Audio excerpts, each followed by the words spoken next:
में जैसे जैसे असेंबली इंतखाबात का वक्त करीब आ रहा है, सियासी पार्टियों की सरगर्मियां भी तेज तर हो रही हैं।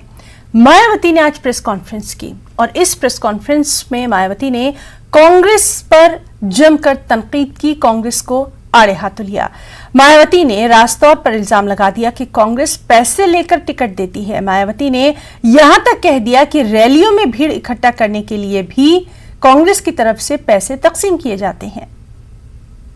कांग्रेस पार्टी के पेट में दर्द इसलिए हो रहा है क्योंकि पूरे देश में कांग्रेस पार्टी के बारे में यह बात सर्वविदित है कि कांग्रेस पार्टी अपनी आम जनसभाओं में व यहाँ तक अपनी चुनावी जनसभाओं में भी अपनी भीड़ जुटाने के लिए ज़्यादातर दिहाड़ी पर ही लोगों को लाती है।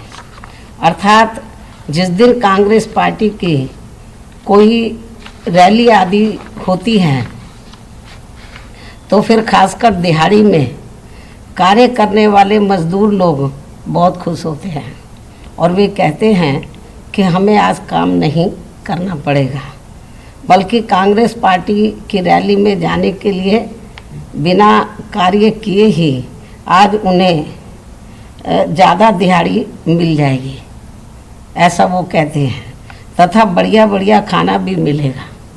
ये कांग्रेस पार्टी का भीड़ जुटाने का कल्चर है।